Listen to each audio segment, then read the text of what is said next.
My name is Frank Washington. I'm a resident here of Thoroughfare, Virginia. I have lived here my entire life, as well as my parents, my grandparents, and my great-grandparents. Thoroughfare is located between Haymarket and the Plains. It's a very small enclave.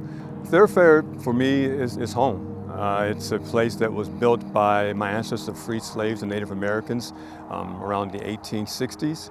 Different family members took different plots and created their own homesteads, but they wanted to stay close to each other. So all of this is connected by either aunts, uncles, grandparents, sisters, siblings. They all wanted to stay close, so this is what they did.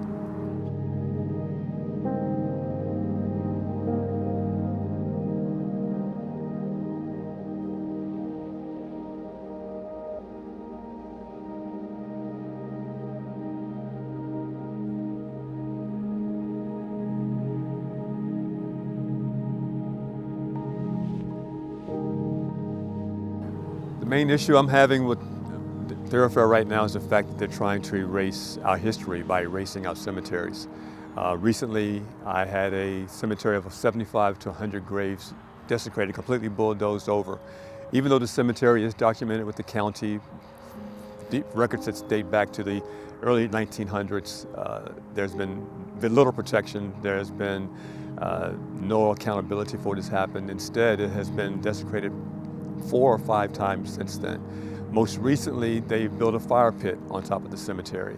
So it's heartbreaking to see now, for example, with that particular cemetery, a fire being set on it each night, which for me is almost like my relatives and my ancestors being burnt night after night after night.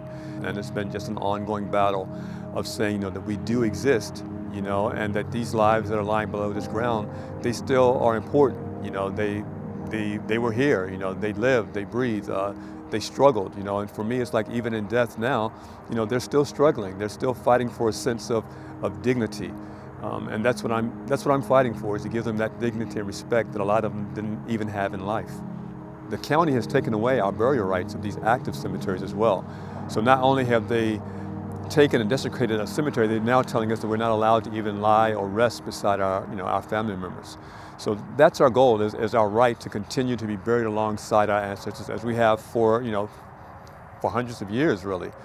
My difficulty in all of this is that it's not so much a political issue. It's not, people try to make it a race issue. For me, yes, there are elements of race involved, but it's not that. It's a matter of common decency and humanity, and a respect for the people that came before us. That the reason I'm standing here is because of what they built for me. When this first started, and we first found out that the Scott Cemetery had been bulldozed, the county, I won't say to our defense, but they stepped up. They said that what happened here was an atrocity. They promised that we needed to be protected. They promised that the cemetery needed to be restored. However, they have stepped back from all those promises. Why they have backed off from those promises, from my standpoint, it's about power and greed. They didn't expect us to stand and fight the way we have fought. I think they thought we would go away. I think the brewery thought we would go away once we started, but that's not in my DNA. That's not how I was raised, and that's not what I saw within my family members on this ground as I grew up. This land means something to us, and it means something to me. If it can happen here in this town, that we are still living here. It's not like we're some obscure place where no one still lives. I mean, we have family members that still are living and going to church and living on these very grounds. And if it can happen here while we're living here, it can happen anywhere, regardless of race.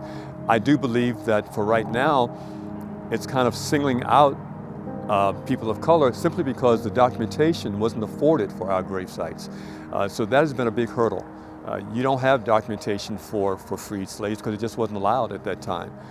So again, it's our history we're fighting for. It's something that's a part of who we are. It brings us together. History doesn't need to divide. I think what we have here in Thoroughfare is an opportunity to bring things together. If someone walked across this field right now and asked for forgiveness, or asked, and said they were sorry, we could take their hand and be genuine in doing so, because that's who we are. That's who we were raised to be.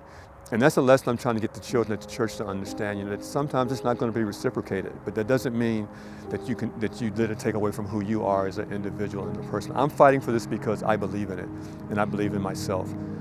I believe in what I was taught as a child and what I've carried into my adulthood, and that's that's what I want to leave for these kids at the church, is that it's important because I believe in who I am.